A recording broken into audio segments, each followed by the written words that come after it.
Welcome to the Gateway classes, dear students.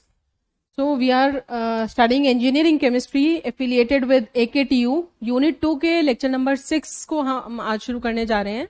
Lecture number 5 में हम NMR spectroscopy शुरू कर चुके थे. हम पढ़ चुके थे कि कौन से जो न्यूक्लियस हैं वो NMR एक्टिव होते हैं, किस तरीके से हम आइडेंटिफाई कर सकते हैं NMR एक्टिव न्यूक्लियस को. फिर हमने देखा था कि अप्लाइड मैग्नेटिक फील्ड क्या होती है, इंड्यूस्ड मैग्नेटिक फील्ड क्या होती है, किस तरीके से NMR सिग्नल्स जो हैं वो जनरेट होते हैं, इक्विवेलेंट प्रोटॉन्स क्या होते हैं, नॉन इक्विवेलेंट प्रोटॉन्स क्या होते हैं. आज का जो हमारा टारगेट रहेगा उसी की कंटिन्यूएशन में है. इसमें हम कैलकुलेट करेंगे, सीखेंगे कि किस तरीके से हम NMR सिग्नल्स को समझ सकते हैं, कौन सा कंपाउंड कितने NMR सिग्नल्स देगा वो हम कैसे आइडेंटिफाई कर सकते हैं, वो हम सीखेंगे. उसके बाद में हम देखेंगे कि स्पिन स्पिन स्प्लिटिंग या स्पिन स्पिन कपलिंग क्या होता है, और फिर उसके बाद देखेंगे कि पास्कल्स ट्रायंगल क्या है. देखिए ये तीनों ही टॉपिक्स जो हैं ये इंपॉर्टेंट हैं. पास्कल ट्रायंगल हालांकि एकेटीयू में बहुत ज्यादा नहीं पूछा गया है, मुश्किल से 1 या 2 बार क्वेश्चंस आए हैं अभी तक पिछले 10-12 सालों में, बट स्टिल एकेटीयू का जो पैटर्न है वो बड़ा अनप्रिडिक्टिव हो गया है. रिसेंट जो क्वेश्चन पेपर्स आ रहे हैं वो ऐसे भी आए हैं कई सब्जेक्ट्स में जो कि पिछले 5-7 सालों में डिस्कस नहीं आए हैं, अनइम्पॉर्टेंट जिनको हम बोल सकते हैं. तो हम कोई भी टॉपिक अपना स्किप करके नहीं चल सकते. फिर हम देखेंगे कि NMR स्पेक्ट्रा को हम कैसे इंटरप्रेट कर सकते हैं, कैसे पढ़ सकते हैं.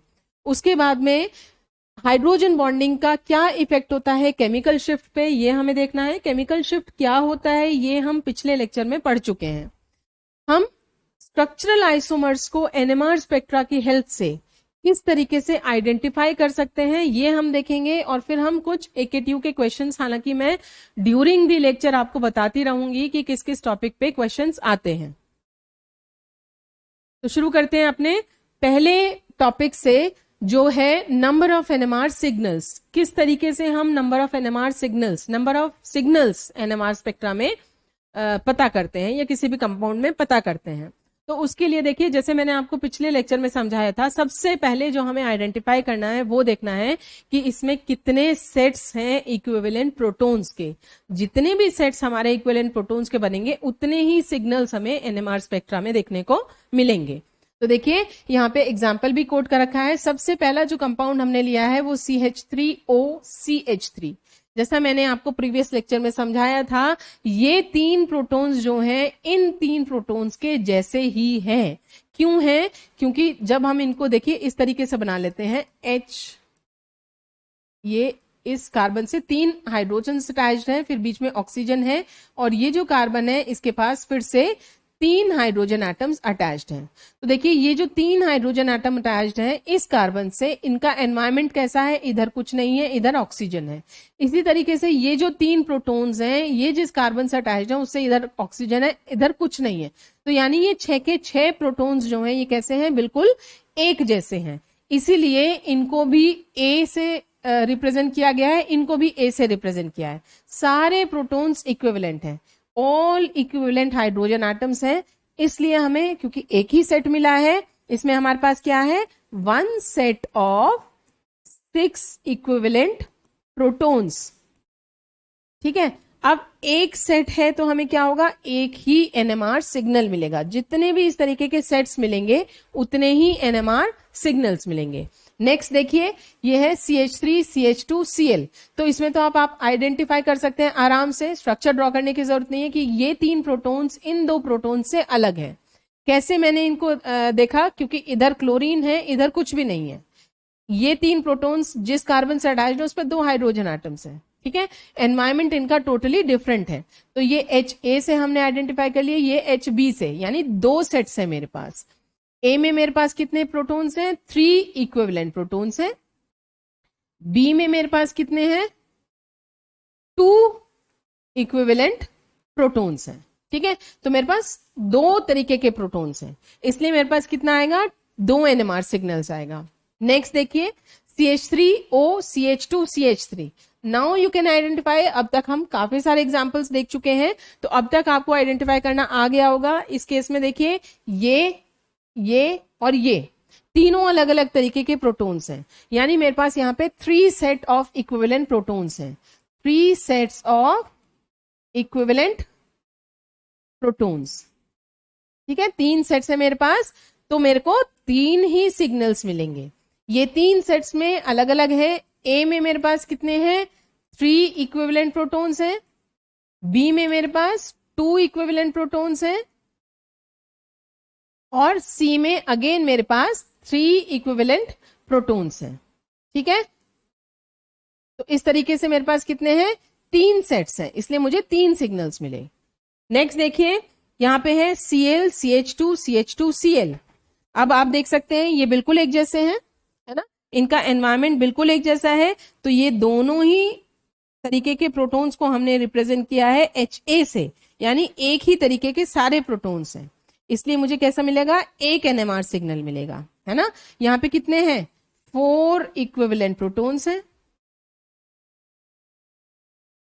1 सेट है, तो इसलिए मुझे कितना मिला? एक ही NMR सिग्नल मिला। नेक्स्ट देखिए, Cl, CH2, CH2, CH2, Br, ये क्लोरीन है, ये ब्रोमीन है। ये तो दोनों आइडेंटिफाई हो गए अलग अलग तरीके के, यानी ये अलग है, ये अलग है, तो इसको Ha लगा दिया, इसको Hb लगा दिया। अब ये क्यों अलग है? क्योंकि इसके इधर जो कार्बन है उस पर क्लोरीन है, इसके इधर जो कार्बन है उस पर ब्रोमीन है, तो ये अलग हो गया। ठीक है, again I am having 3 types of hydrogens, तो यहाँ पे मुझे कितना मिलेगा? 3 NMR सिग्नल्स मिलेंगे। नेक्स्ट देखिए, CH3COOCH3, बाय नाउ आपको आइडेंटिफाई करना आ गया होगा, तो this is different, this is different. 2 तरीके के हाइड्रोजन्स हैं, 2 NMR सिग्नल्स मिलेंगे। यहां देखिए CH3CH2OH, ठीक है, यहां पे भी देखिए ये अलग है, ये अलग है, और यहां पे भी इस हाइड्रोजन को हम सिग्नल में काउंट करेंगे। याद रखेगा, प्रोटॉन को हम सिग्नल में काउंट करते हैं। तो ये अलग है, ये अलग है, ये अलग है, यानी 3 तरीके के हैं, तो 3 ही NMR सिग्नल्स मिलेंगे। This is how we calculate how many signals we are getting from any compound. अब आप देखिए यहाँ पे फिर से एग्जाम्पल्स आगे कोट किए गए हैं। ये कार्बन है, ये भी कार्बन है, इस कार्बन पे 2 ब्रोमीन्स अटैच्ड हैं, इस कार्बन पे 2 हाइड्रोजन्स अटैच्ड हैं। यहां पे हम कह रहे हैं कि ये ए और बी अलग अलग हैं। ठीक है, कैसे इसको हम जस्टिफाई करेंगे?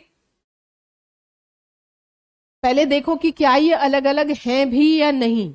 ये जो प्रोटॉन है हमारा, इसके साइड में भी प्रोटॉन है, इसके इस तरफ ब्रोमीन है।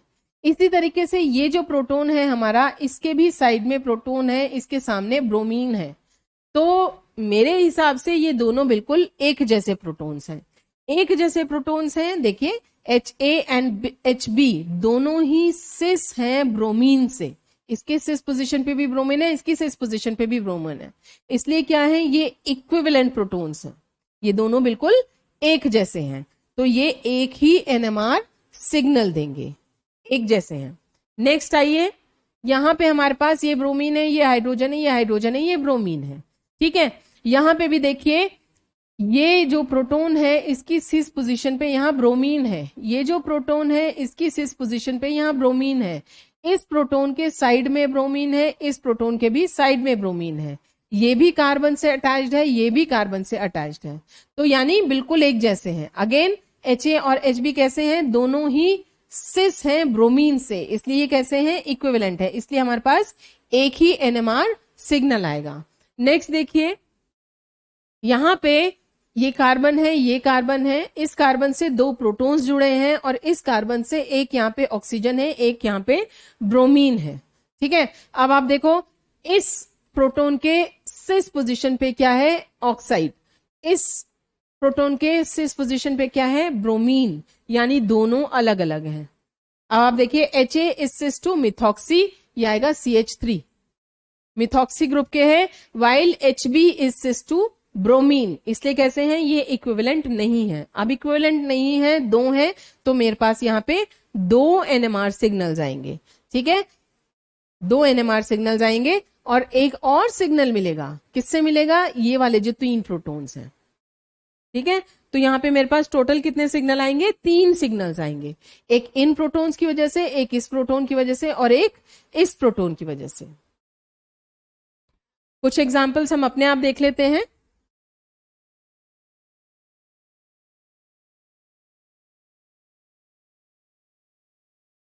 ये मैंने साइक्लोब्यूटेन फिलहाल लिया है।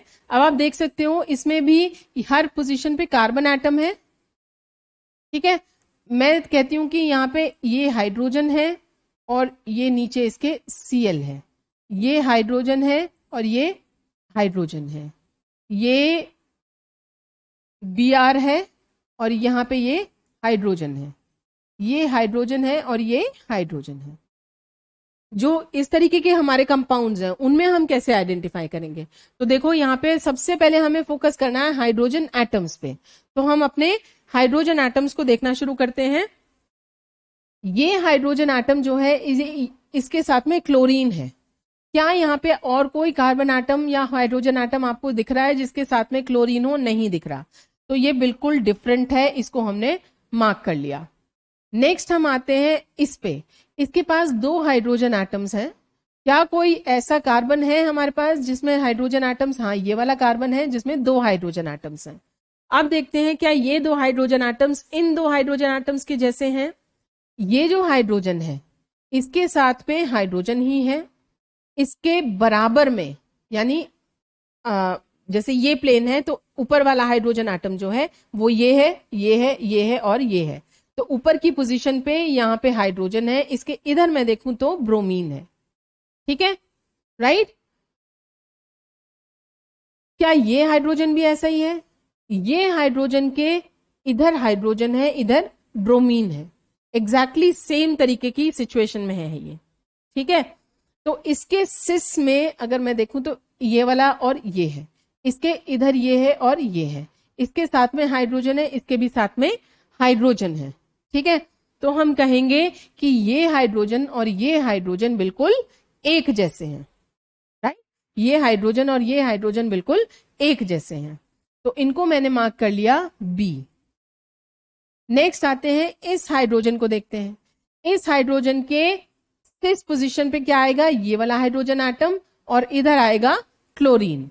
इस हाइड्रोजन के इधर हाइड्रोजन है, इधर क्लोरीन है। इस हाइड्रोजन को देखते हैं, इस हाइड्रोजन के इधर हाइड्रोजन है, इधर क्लोरीन है, ठीक है। यानी फिर से ये और ये बिल्कुल एक जैसे हैं, इनके साथ में हाइड्रोजन है, इसके साथ में हाइड्रोजन है। तो फिर से हम क्या कह सकते हैं? ये दोनों हाइड्रोजन भी एक जैसे हैं, लेकिन ये और ये आपस में एक जैसे नहीं है। क्यों नहीं है? क्योंकि इस हाइड्रोजन के इधर हाइड्रोजन है, इधर क्लोरीन है, इस हाइड्रोजन के इधर ब्रोमीन है, इधर हाइड्रोजन है, तो ये आपस में एक जैसे नहीं है, ठीक है। तो ये हो गया हमारे C. Now we come to this hydrogen atom. इस हाइड्रोजन के इधर हाइड्रोजन है, इधर हाइड्रोजन है, इसके बराबर में ब्रोमीन है। यहाँ पे कोई भी कार्बन हमारा ऐसा नहीं है जो साथ में ब्रोमीन से अटैच्ड हो, तो ये बिल्कुल अलग है। ये हो गया हमारा डी। अब आप देखिए यहाँ पे मेरे पास कितने तरीके के प्रोटॉन्स मिले? मेरे को मिले ए, बी, सी और डी, यानी कि 4 सेट्स मिल गए मुझे। तो मुझे कितने सिग्नल्स मिलेंगे? 4 सिग्नल्स, 4 सिग्नल्स मिलेंगे। ए के पास कितने इक्विवेलेंट प्रोटॉन्स हैं? ए सिर्फ हमारे पास कैसा है? एक है, 1 प्रोटॉन। बी में हमारे पास कितने प्रोटॉन्स हैं? बी 2 प्रोटॉन्स हैं। सी देखते हैं, सी एंड सी अगेन 2 प्रोटॉन्स हैं। डी देखते हैं, डी यहां पे बिल्कुल अकेला है, एक ही है, तो ये मेरे पास सिर्फ 1 प्रोटॉन है। तो इस तरीके से हम आइडेंटिफाई करते हैं। अब एक एग्जांपल ले लेते हैं हम साइक्लोप्रोपेन का। साइक्लोप्रोपेन में देखिए ये कार्बन है, ये कार्बन है और ये कार्बन है। इस कार्बन पे मैंने नीचे अटैच कर दिया हाइड्रोजन, ऊपर अटैच कर दिया CH3। यहां पे हाइड्रोजन और यहां पे भी हाइड्रोजन, यहां हाइड्रोजन और ये क्लोरीन। अब आप देखिए, मुझे देखना है कि मेरे को यहाँ पे कितने इक्विवेलेंट प्रोटॉन्स या कितने सेट ऑफ इक्विवेलेंट प्रोटॉन्स मिल रहे हैं। तो मैं देखूंगी सबसे पहले हाइड्रोजन एटम्स कहाँ कहाँ हैं। ये सब हाइड्रोजन एटम, सब कार्बन पे हाइड्रोजन एटम्स हैं। अब मैं आइडेंटिफाई करना शुरू करती हूँ। इस कार्बन से ये कार्बन अटैच्ड है और इस कार्बन पे ये 3 प्रोटॉन्स हैं। ये तीन प्रोटॉन्स बिल्कुल अलग हैं, एक जैसे हैं। क्यों है? क्योंकि ये साथ में जिस कार्बन से अटैच्ड है उस पे हाइड्रोजन है, ठीक है, और ये तीन प्रोटॉन्स जो हैं इनकी इधर उधर कुछ भी नहीं है। तो इसको मैं, ये तीन प्रोटॉन्स बिल्कुल एक जैसे हैं, इनको मैंने ए आइडेंटिफाई कर लिया। नेक्स्ट आते हैं हम इस हाइड्रोजन पे। इस हाइड्रोजन को किसी से भी हम मैच नहीं कर सकते, क्योंकि ये हाइड्रोजन जिस कार्बन से अटैच्ड है उस पे CH3 है, ये हाइड्रोजन जिस कार्बन से अटैच्ड है उस पे Cl है, ये हाइड्रोजन जिस कार्बन पे अटैच्ड है उस पे हाइड्रोजन ही हाइड्रोजन है। तो ये अलग तरीके का हो गया, ठीक है। नेक्स्ट आते हैं इस हाइड्रोजन पे। इस हाइड्रोजन के बराबर में हाइड्रोजन है, इस तरफ CH3 है। ये हाइड्रोजन देखते हैं, इसके इधर हाइड्रोजन है, इधर CH3 है, लेकिन इसके पास यहाँ क्लोरीन है, इसके पास यहाँ हाइड्रोजन है, यानी ये दोनों भी बिल्कुल कैसे होंगे, आपस में अलग अलग होंगे। तो इसको हम मार्क कर लेते हैं C, ठीक है, C मार्क कर लेते हैं। अब बचे मेरे ये दो प्रोटॉन्स। ये दो प्रोटॉन्स देखते हैं क्या ये एक जैसे हैं, इसको मैं डी कर लेती हूं। अब मुझे सिर्फ ये देखना है कि ये प्रोटॉन जो है क्या ये इसके जैसा है, नहीं है, क्योंकि इसके साइड में क्लोरीन है, इसके साइड में हाइड्रोजन है, तो ये हो गया हमारा ई, ठीक है। तो इस तरीके से हमें पूरा आसपास का एनवायरनमेंट जज करना है, तब हम आइडेंटिफाई कर पाएंगे। अब देखिए मेरे पास कितने हो गए, ABCDE,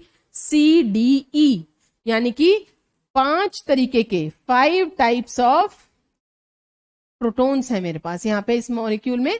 तो मेरे पास कितने होंगे, 5 NMR सिग्नल्स मुझे मिलेंगे, ठीक है। तो आई होप अब आपको आइडेंटिफाई करना आ गया होगा कितनी तरीके के प्रोटॉन्स होते हैं किसी भी मॉलिक्यूल में, हम वो देख सकते हैं। जितनी भी तरीके के प्रोटॉन्स हैं उतने ही हमें NMR सिग्नल्स देखने को मिलेंगे। नेक्स्ट टॉपिक है आपका, अच्छा ये जो मैंने अभी आपको सिखाया है how to calculate the number of signals, this is again important topic from the point of view of AKTU। Signals कितने देगा मॉलिक्यूल और उसमें स्प्लिटिंग कैसी होगी, ये क्वेश्चन पूछा जाता है AKTU में। सिग्नल्स कैसे कैलकुलेट करते हैं वो हमने देख लिया, स्प्लिटिंग पैटर्न क्या होता है वो अब हम सीखेंगे। तो देखिए स्पिन स्पिन स्प्लिटिंग क्या होती है, या स्पिन स्पिन कपलिंग क्या होता है। हर एक पीक जो है, पीक यानी सिग्नल, ठीक है, अभी तक हमने देखा कितने सिग्नल्स हैं यानी कितनी पीक्स हैं। तो हर एक पीक जो है वो ज्यादातर स्प्लिट हो जाती है, स्प्लिट हो जाती है मतलब टूट जाती है। अगर इस तरीके के एक ही पीक मिल रही है, देखिए एक ही पीक मिल रही है, उसमें कोई स्प्लिटिंग नहीं है, टूटी हुई नहीं है, तो यानी एक है। लेकिन हो सकता है ये पीक इस तरीके से दो हिस्सों में टूटी हुई हो, एक ही पीक दो हिस्सों में टूटी हुई, यानी एक ही पीक इस तरीके से हमें मिले, तो ये सिंगल पीक है, लेकिन ये स्प्लिटेड है दो में, स्प्लिटेड टूटी हुई है इनटू 2, ठीक है। तो ऐसा हो सकता है कि हर एक पीक जो है वो स्प्लिटेड हो मल्टीपल पीक्स में, ठीक है, मल्टीपल पीक्स में या क्लस्टर ऑफ पीक्स में, due to magnetic interaction between non equivalent protons on adjacent carbon. क्यों होता है ऐसा, स्प्लिटिंग क्यों होती है, क्योंकि जो बराबर वाले कार्बन पे प्रोटॉन्स हैं वो इन प्रोटॉन्स के साथ में क्या करते हैं, मैग्नेटिक इंटरैक्शन करते हैं, यानी आजू बाजू वाले जो पड़ोसी प्रोटॉन्स हैं वो एक दूसरे के साथ में इंटरैक्शंस करते हैं, वो क्या करते हैं, मैग्नेटिक इंटरैक्शंस करते हैं, जिसकी वजह से स्प्लिटिंग नजर आती है। The process is called spin spin splitting या स्पिन स्पिन कपलिंग। तो ये जो इंटरैक्शन होता है जिसकी वजह से स्पिन स्प्लिट हो जाती है, इसको हम क्या कहते हैं, स्पिन स्पिन स्प्लिटिंग। अब देखिए स्प्लिटिंग हम किस तरीके से कैलकुलेट कर सकते हैं वो अब हम सीखेंगे। सबसे पहले आप ये देखिए कि अगर मेरे पास सिंगल पीक है तो उसको हम कहते हैं सिंगलेट, अगर एक ही पीक दो हिस्सों में टूटी हुई है तो उसको हम कहते हैं डबलेट, अगर 3 में टूटी हुई है तो उसको कहते हैं ट्रिपलेट, ठीक है। और फिर आता है क्वार्टेट, पेंटेट, हेक्सटेट। जनरली हम क्या करते हैं, क्वार्टेट के बाद सॉरी, क्वार्टेट के बाद में या पेंटेट के बाद में हम पीक को मल्टीप्लेट बोलते हैं, ठीक है। क्वार्टेट तक हम कहते हैं कि हाँ ये क्वार्टेट है, उसके बाद में पेंटेट है, उसके बाद में 6, 7, 8, 9, 10, 11 उनको हम कह देते हैं मल्टीप्लेट, ठीक है। तो ये इस तरीके से होती है। आप ये भी देख सकते हैं कि जो पीक्स के बीच का डिस्टेंस है ये फिक्स होता है। जैसे सिंगलेट है, दो पीक्स में अगर ये टूट गई तो इसके बीच में 12 हर्ट्ज का डिस्टेंस है। अगर एक ही पीक 3 हिस्सों में टूट गई तो आप देख सकते हो इन पीक्स के बीच में, बीच वाली में और इसमें इन सब में आपस में बराबर बराबर का डिस्टेंस है, 12-12 हर्ट्ज का डिस्टेंस है। ठीक है, तो अब हम देखेंगे कि ये किस तरीके से हम कैलकुलेट कर सकते हैं कि डबलेट, ट्रिपलेट, सिंगलेट कैसे मिलती है, कैसे देखेंगे।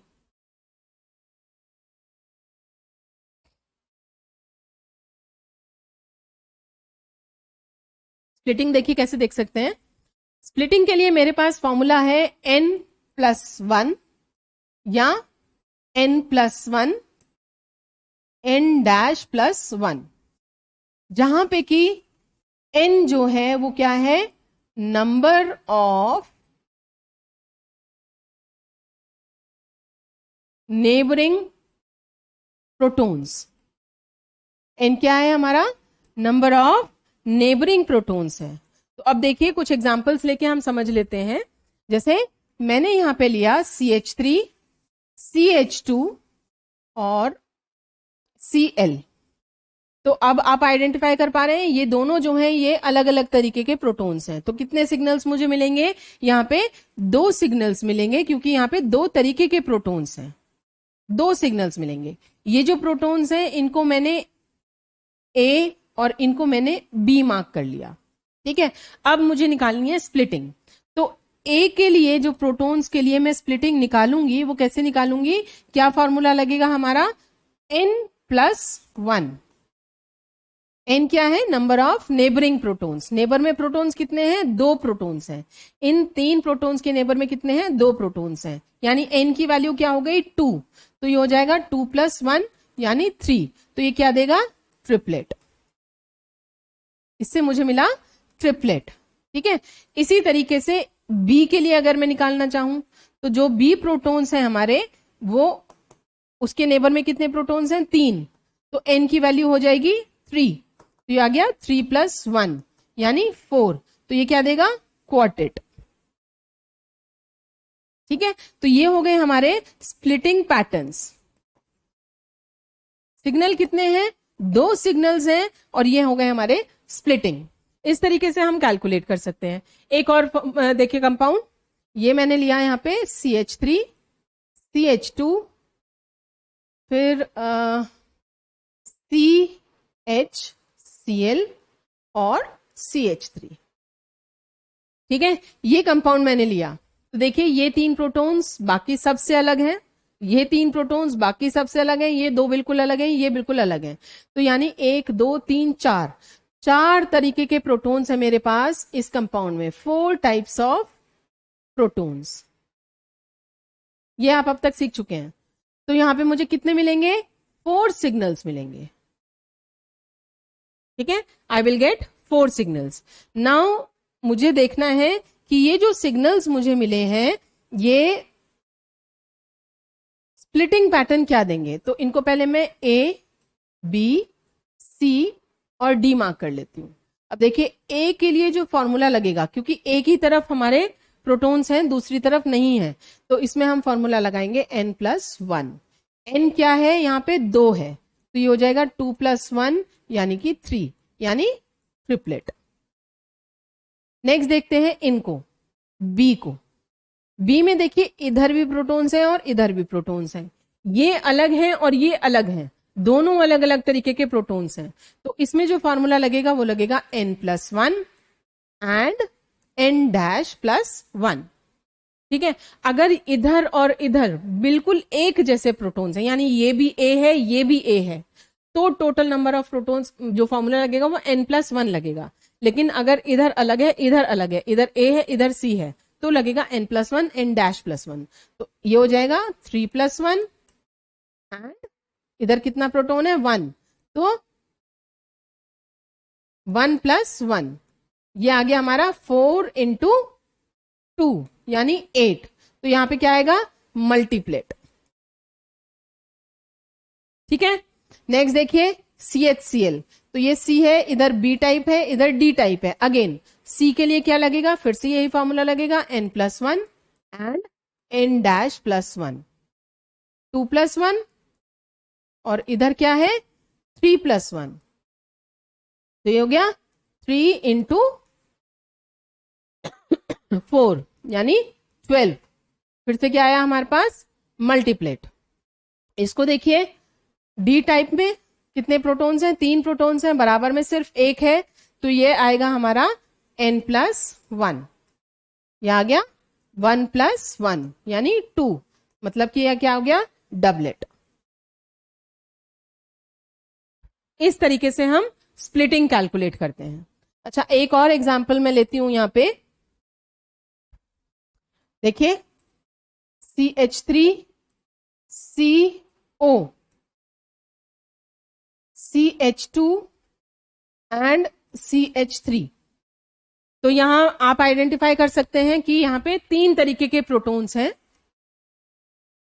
3 टाइप्स ऑफ प्रोटॉन्स, ठीक है, 3 टाइप्स ऑफ प्रोटॉन्स हैं, तो इनको हमने मान लिया A B C, इसके पास कुछ नहीं है, ठीक।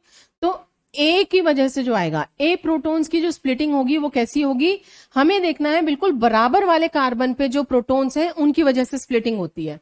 तो आप देखो इसके बराबर में जो कार्बन एटम है उसके पास कोई प्रोटॉन नहीं है, इधर भी कोई प्रोटॉन नहीं है, तो it will not give any splitting, no splitting will be there.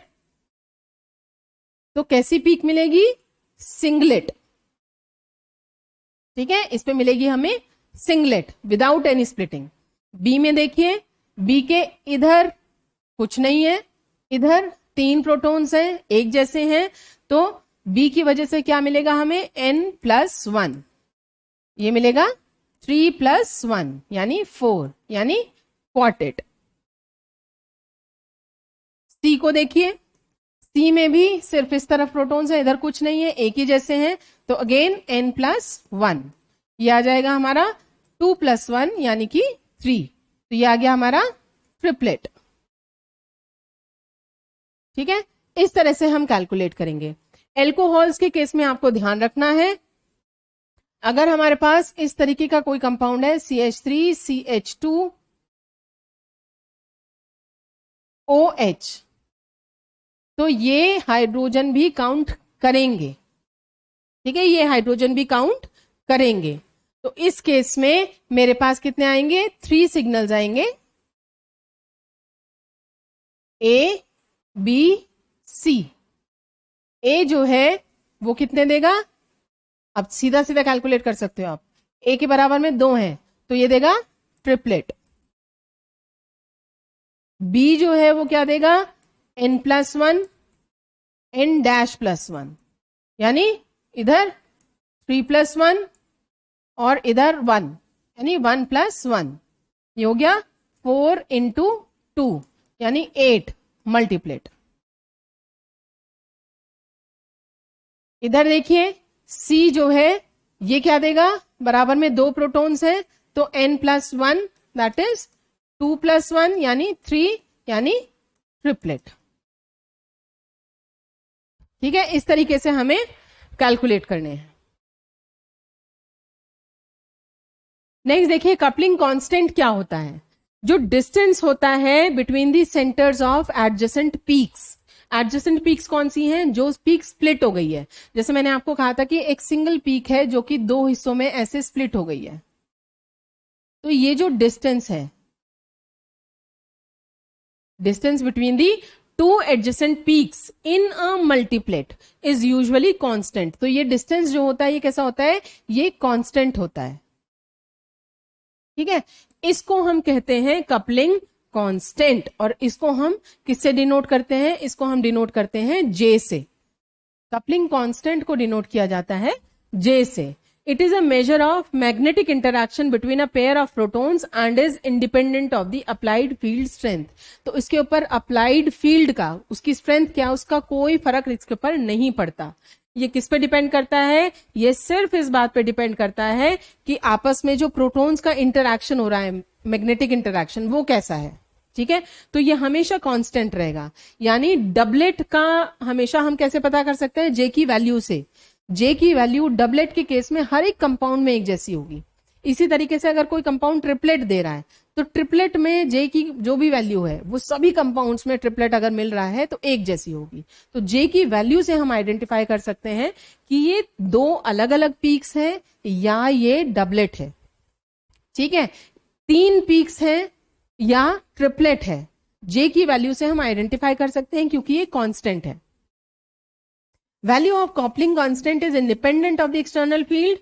It is measured in hertz, hertz में इसको मेजर करते हैं या फिर साइकिल्स पर सेकेंड में मेजर करते हैं, और जे से इसको कैपिटल जे से डिनोट करते हैं।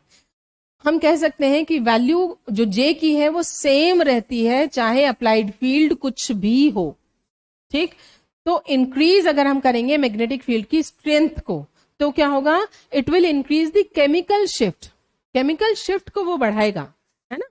Difference between two peaks in hertz not ppm.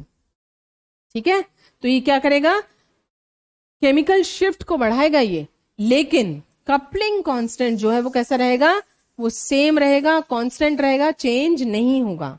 Value of जे जो है वो जनरली लाई करती है 0 से 20 हर्ट्ज के बीच में। देखिए यहां पे इसके साथ जो हाइड्रोजन है, यहां पे हमने कोई हाइड्रोजन दिखाया हुआ नहीं है, या हम कह सकते हैं ये सारे हाइड्रोजन एक जैसे हैं, एक जैसे हैं, इसका मतलब कहीं पे भी कोई कपलिंग नहीं हो रही, यानी मैग्नेटिक इंटरैक्शन नहीं हो रहा, यानी स्प्लिटिंग नहीं हो रही। तो यहां पे हमें क्या मिला, सिंगलेट मिला। ठीक है, यानी यहां पे जे की कोई वैल्यू नहीं है। अब यहां पे आ जाइए, ये जो हाइड्रोजन है, ठीक है, ये मान लीजिए इस हाइड्रोजन से अलग है। ठीक है, ये हाइड्रोजन इस हाइड्रोजन से अलग है और इसकी नेबर में एक ही हाइड्रोजन है, तो क्या देगा ये क्या देगा, डबलेट देगा, क्योंकि हमने यहां पे शो कर रखा है एक ही हाइड्रोजन है बराबर में, तो ये डबलेट देगा, है ना। वन कपल्ड हाइड्रोजन है, इनको कहते हैं कपलिंग। ठीक है, कपल्ड हाइड्रोजन है। तो अब आप देखो ये जो डबलेट मिला, इसमें ये जो डिस्टेंस है इसको हम जे से मेजर करते हैं, ये कैसा है, ये कांस्टेंट होगा। ठीक है, तो कोई भी कंपाउंड हो जिसमें भी डबलेट आ रहा है, जे की जो वैल्यू आएगी वो एक जैसी आएगी सब में, तो हम आइडेंटिफाई कर सकते हैं कि डबलेट है। इसी तरीके से आप यहां पे देखो, ये जो प्रोटोन है इसके बराबर में जो दो प्रोटोन्स हैं, तो ये कैसे देगा, ये देगा 2 की वजह से n+1 यानी 2+1 यानी 3 यानी ट्रिपलेट, ट्रिपलेट देगा। तो ट्रिपलेट मिलेगा हमें इस तरीके से, ये जो डिस्टेंस है और ये जो डिस्टेंस है ये बिल्कुल एक जैसे होंगे, ये कांस्टेंट होंगे, ये है ट्रिपलेट। इसी तरीके से क्वार्टेट होगा, इस हाइड्रोजन के रेफरेंस में यहाँ पे 3 है तो ये क्या देगा, ये क्वार्टेट देगा।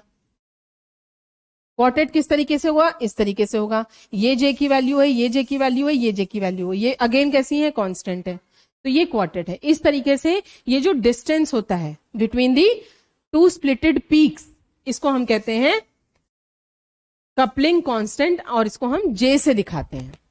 नेक्स्ट है आपका पास्कल ट्राइंगल। पास्कल ट्राइंगल देखिए क्या होता है। पास्कल ट्राइंगल जो है वो एक ग्राफिकल डिवाइस है जिससे हम क्या पता करते हैं, ratio of Heights of lines in a split NMR peak, यानी कि उनकी हाइट कितनी होगी, इंटेंसिटी कितनी होगी पीक की, वो हम पता करते हैं पास्कल ट्राइंगल से। ठीक है, अभी तक आपने देख लिया, देखो कि स्प्लिटिंग में सिंगलेट है यानी एक ही पीक मिलेगी, डबलेट है यानी 2 में स्प्लिटेड है, ट्रिपलेट है यानी कि 3 में स्प्लिटेड है। तो जो रेशियो होता है, इंटेंसिटी का रेशियो जो होगा वो कैसा होगा, सिंगलेट है तो सिंगल पीक मिलेगी, इस तरीके से मिलेगी। जो डबलेट है 1:1 का रेशियो होगा, यानी कि दोनों की हाइट जो है वो बिल्कुल बराबर होगी। ट्रिपलेट में रेशियो देख रहे हैं 1:2:1, यानी कोने वाली जो होंगी वो एक जैसी होंगी, बीच वाली थोड़ी लंबी होगी, तो ये आएगा इस तरीके से। ठीक है, क्वार्टेट में आप देख रहे हो बीच की 2 एक जैसी हैं, कोने की 2 एक जैसी हैं, तो ये आएगा इस तरीके से। क्विंटेट, सेक्सटेट या हेक्सटेट, ये इस तरीके से चलता चला जाएगा। अच्छा, हम इसको कैसे पता कर सकते हैं, तो ये आपका जो मैथ्स में आप लगाते हो, जैसे ये 1 है तो इधर और इधर इसको देखेंगे सेम रहेगा, बीच में ऐड हो जाएगा, तो ये 1 1, अब फिर से नीचे जब जाएंगे तो इधर और इधर 1 1 सेम रहेगा और बीच में आ जाएगा 1 + 1 यानी 2। फिर इधर और इधर ये 1 रहा, ये 1 रहा, इधर आएगा 2 + 1, इधर आएगा 2 + 1, तो ये आ गया 3, ये आ गया 3, 1:3:3। फिर से देखिए ये 1 रहेगा, ये 1 रहेगा, 1 1, इन दोनों को ऐड करेंगे तो ये आ गया 3 + 1 4, इन दोनों को ऐड करेंगे तो ये आ गया 3 + 1 4, और इन दोनों को ऐड करेंगे ये आ गया 3 + 3 6। तो ये देखिए 1:4:6:4:1, इस तरीके से हम इसको प्रोसीड करेंगे। फिर से देखो ये 1 रहेगा, ये इधर कोने में 1 रहेगा, इन दोनों को ऐड करेंगे 4 + 1 5, इन दोनों को ऐड करेंगे 4 + 1 5, बीच में 4 + 6 10 आ गया और 6 + 4 10 आ गया। ठीक है, तो 1:5:10:10:10:5:1। तो इस पास्कल्स ट्राइंगल से हम क्या कैलकुलेट कर सकते हैं? इससे हम कैलकुलेट कर सकते हैं intensity, ratio of Heights of lines in the peak. Peak में लाइन की क्या हाइट होगी वो हम इससे कैलकुलेट करते हैं। नेक्स्ट देखिए, इंटरप्रेट, हम किसी भी एनएमआर स्पेक्ट्रा को कैसे पढ़ सकते हैं, कैसे इंटरप्रेट कर सकते हैं? तो नंबर ऑफ एनएमआर सिग्नल्स जो हैं वो किसके बारे में बताते हैं? कितनी तरीके के प्रोटॉन्स हैं हमारे मॉलिक्यूल के अंदर। नेक्स्ट आइए, जो एरिया है, जो किसी भी सिग्नल का एरिया है, यानी पीक का जो एरिया है, जैसे मैंने ये कहा, तो ये जो एरिया है, ये एरिया क्या बताता है? ये प्रोपोर्शनल होता है नंबर ऑफ हाइड्रोजन्स के किसी भी पर्टिकुलर एनवायरमेंट में। यानी ये जितनी ज्यादा एरिया होगा, नंबर ऑफ हाइड्रोजन एटम्स उतने ही ज्यादा होंगे। नेक्स्ट देखिए, मल्टीप्लिसिटी यानी स्प्लिटिंग क्या बताती है? Group of protons for splitting for a group of protons बताती है which atoms are present in the neighbouring groups. यानी बराबर में जो ग्रुप्स हैं उनमें क्या प्रेजेंट है, हाइड्रोजन है या कुछ और है। अगर कुछ और है तो स्प्लिटिंग नहीं होगी, अगर हाइड्रोजन है तो स्प्लिटिंग होगी। तो ये हमें इससे पता चलता है मल्टीप्लिसिटी से। अगर n जो है वो हमारा नंबर ऑफ नेबरिंग प्रोटॉन्स है, तो मल्टीप्लिसिटी किसी भी सिग्नल के लिए हम कैसे कैलकुलेट कर सकते हैं? n+1। अगर हमारे ग्रुप ऑफ प्रोटॉन्स का अलग अलग केमिकल एनवायरमेंट है दोनों तरफ, तो क्या होगा? मल्टीप्लिसिटी हम कैसे कैलकुलेट कर सकते हैं? n+1 n-+1, जहां पे कि n और n- क्या है? दो अलग अलग तरीके के प्रोटॉन्स हैं दोनों तरफ। ठीक है, तो ये आप कर चुके हैं। फिर से हम एक थोड़ा सा एग्जाम्पल देख लेते हैं। जैसे मैंने लिया CH3 CO CH2 CH3, तो इसमें A B C। Now I will not teach you कि कितने हैं, काफी प्रैक्टिस हम कर चुके हैं, तो डायरेक्टली हम सॉल्व करेंगे। तो यहाँ पे मेरे पास 3 तरीके के प्रोटॉन्स हो गए, 3 सिग्नल्स मिलेंगे मुझे यहाँ पे। ठीक है, स्प्लिटिंग पे आ जाते हैं। A B और C। A के नेबर में देखिए प्रोटॉन्स नहीं है, तो ये क्या देगा? सिंगलेट देगा। B के नेबर में इधर कुछ नहीं है, इधर 3 प्रोटॉन्स हैं, तो n+1 फॉर्मूला लगेगा, तो यह आ जाएगा हमारा 3 + 1 यानी 4 यानी क्वार्टेट। यानी एक ही पीक मेरी कितने हिस्सों में डिवाइड होगी? 4 हिस्सों में। किस तरीके की पीक मिलेगी? इस तरीके की। इन दोनों की हाइट एक जैसी, इन दोनों की हाइट एक जैसी। अब देखो कितना एरिया आ गया, ये एरिया है, और यहां पे जो सिंगलेट है ये है, तो आप एरिया देखो इसका। यानी जैसे जैसे एरिया बढ़ेगा वैसे वैसे क्या होगा? Number of hydrogen atoms are increasing. इसी तरीके से मल्टीप्लिसिटी जो है वो मुझे बताएगी कि आजू बाजू में प्रोटॉन्स कैसे हैं, किस तरीके के हैं भी या नहीं है। सी का देखो, सी के बराबर में एक ही तरीके के हैं, तो n+1 लगेगा। ये आएगा 2 + 1 यानी कि 3 यानी कि ट्रिपलेट। ट्रिपलेट कैसे आएगा? इस तरीके से आएगा। अब मैं कैसे आइडेंटिफाई करूं कि यहाँ पे क्वार्टेट है या ये 4 पीक्स नहीं है? क्योंकि यहाँ पे मुझे जे की वैल्यू मिलेगी कुछ, ये जे की कुछ वैल्यू मिलेंगी। यहाँ पे जे आएगा, यहाँ पे जे आएगा, यहाँ पे जे आएगा। तो ये जो तीनों जे वैल्यूज मिली हैं ये तीनों एक जैसी होंगी। एक जैसी है इसका मतलब क्या हो गया? ये मेरा क्वार्टेट हो गया। यहाँ पे अगेन आई विल गेट दो जे की वैल्यूज मिलेंगी और एक जैसी मिलेंगी, तो ये मुझे आइडेंटिफाई हो गया ये क्या है, ट्रिपलेट है। यहाँ पे जे नहीं मिलेगा, है ना, कपलिंग कांस्टेंट नहीं मिलेगा क्योंकि यहाँ पे कपलिंग हो ही नहीं रही है, तो जे की वैल्यू यहाँ पे क्या होगी, 0 होगी। तो इस तरीके से हम आइडेंटिफाई कर सकते हैं अपनी सिंगलेट को या मल्टीप्लेट को, डबलेट को, ट्रिपलेट को। ठीक है, नेक्स्ट देखिए, effect of hydrogen bonding on chemical shift. Chemical shift क्या होता है वो हम पढ़ चुके हैं, अब हमें देखना है कि इस पे इफेक्ट क्या होता है हाइड्रोजन बॉन्डिंग का। हाइड्रोजन बॉन्डेड प्रोटॉन्स जो हैं वो क्या होते हैं, लोअर फील्ड पे एब्जॉर्ब करते हैं in comparison to non hydrogen bonded protons. क्यों है ऐसा, क्योंकि हाईली इलेक्ट्रोनेगेटिव एटम होता है in case of hydrogen bonding. Hydrogen bonding आपको पता है किसके बीच में होती है, हाइड्रोजन और कोई भी हाई इलेक्ट्रोनेगेटिव एटम के बीच, जैसे ऑक्सीजन और हाइड्रोजन के बीच में, नाइट्रोजन और हाइड्रोजन, यानी एक ऐसा एटम होता है बराबर में जो इलेक्ट्रोनेगेटिविटी इसकी बहुत ज्यादा होती है। तो इस केस में क्या होगा, लोअर फील्ड पे एब्जॉर्ब करेगा। आपने देखा ही था कि कोई भी ऐसी चीज जो कि इलेक्ट्रॉन्स को खींच ले अपनी तरफ, उसकी वजह से क्या होता है, एब्जॉर्प्शन लोअर फील्ड पे शिफ्ट हो जाता है ना। तो इस केस में क्या होगा, लोअर फील्ड पे शिफ्ट हो जाएगा, क्योंकि नॉन हाइड्रोजन क्योंकि इलेक्ट्रोनेगेटिव एटम है हाइड्रोजन के बराबर में, प्रोटॉन के बराबर में, जिसकी वजह से जो है ये लोअर फ्रीक्वेंसी पे एब्जॉर्ब करेगा। The electron density around it is decreased, thus hydrogen bonded protons are highly deshielded and absorb downfield. तो हाइड्रोजन बॉन्डेड प्रोटॉन्स जो होते हैं वो कैसे होते हैं, डीशील्डेड होते हैं, हाईली डीशील्डेड होते हैं। क्यों, क्योंकि उनके आसपास के जो इलेक्ट्रॉन्स हैं वो इलेक्ट्रोनेगेटिव एटम ने खींच लिए, हटा दिए, है ना। तो कैसे होंगे, डीशील्डेड होंगे। डीशील्डेड होंगे तो कैसी एब्जॉर्प्शन होगी, डाउनफील्ड। डाउनफील्ड मतलब लोअर फ्रीक्वेंसी, याद रखिएगा, D for deshielding, D for downfield, यानी कि लोअर फ्रीक्वेंसी। शील्डेड में क्या होगा, अप फील्ड एब्जॉर्प्शन होगा, यानी हायर फ्रीक्वेंसी पे एब्जॉर्प्शन होगा। इंटर और इंट्रामोलिकुलर हाइड्रोजन बॉन्डिंग में भी हम आसानी से डिस्टिंग्विश कर सकते हैं।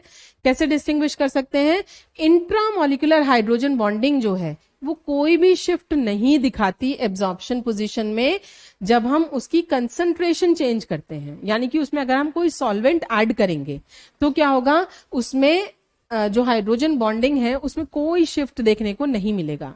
लेकिन इंटरमोलिकुलर जो हाइड्रोजन बॉन्डिंग है उसमें क्या होगा, जब हम कोई और सॉल्वेंट ऐड कर रहे हैं तो क्या होता है, उसमें डाइल्यूशन होता है ना, जिसकी वजह से क्या होगा, केमिकल शिफ्ट में चेंज देखने को मिलेगा, यानी एब्जॉर्प्शन जो की जा रही है फ्रीक्वेंसी की वो चेंज हो जाएगी। इसी तरीके से हम आइडेंटिफाई कर सकते हैं स्ट्रक्चरल आइसोमर्स को एनएमआर स्पेक्ट्रा से। हम यहाँ पे यूजेस पढ़ रहे हैं एनएमआर स्पेक्ट्रा के, तो हम डिस्टिंग्विश कर सकते हैं आइसोमर्स के बीच में एनएमआर स्पेक्ट्रा की हेल्प से। तो देखो यहाँ पे हमारे पास 3 कार्बन एटम्स हैं, यानी ये है हमारा क्लोरोप्रोपेन, ठीक है, 1 क्लोरोप्रोपेन है, ये हमारा 2 क्लोरोप्रोपेन है, दोनों आइसोमर्स हैं। इसमें हम आइडेंटिफाई कैसे कर सकते हैं, इस केस में देखो यहाँ पे Cl अटैच्ड है, 2 हाइड्रोजन है, यहाँ 2 हाइड्रोजन है, 3 है, तो ये सब अलग अलग तरीके के हैं। तो यहाँ पे मुझे कितने सिग्नल्स मिलेंगे, 3 सिग्नल्स मिलेंगे, ठीक है, इस केस में मुझे 3 सिग्नल्स मिलेंगे। अब यहां देखिए, यहां पे ये 3 और ये 3 तो बिल्कुल एक जैसे हैं, ये अलग है, तो यहां सिर्फ मुझे 2 सिग्नल्स मिलेंगे। तो मैं सिग्नल से ही आइडेंटिफाई कर सकती हूं। आगे हमारी स्प्लिटिंग भी होगी, स्प्लिटिंग पैटर्न दोनों के लिए अलग अलग होंगे। इस केस में देखो ये कितने में स्प्लिट होगा, सॉरी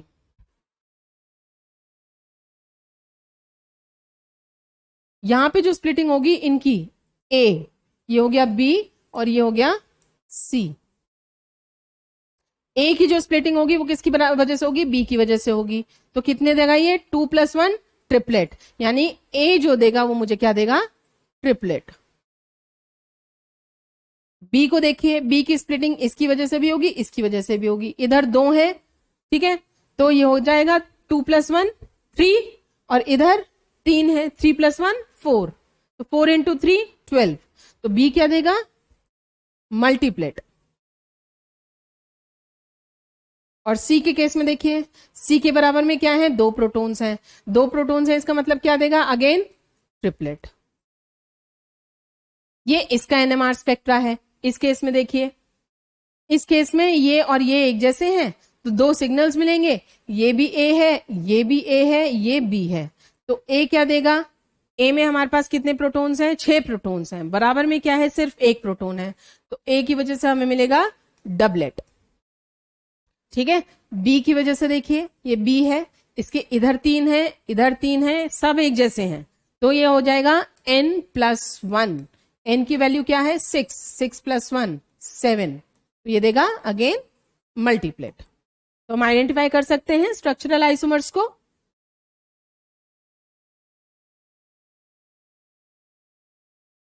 ठीक है, ये हम आइडेंटिफाई कर सकते हैं। Sorry, right.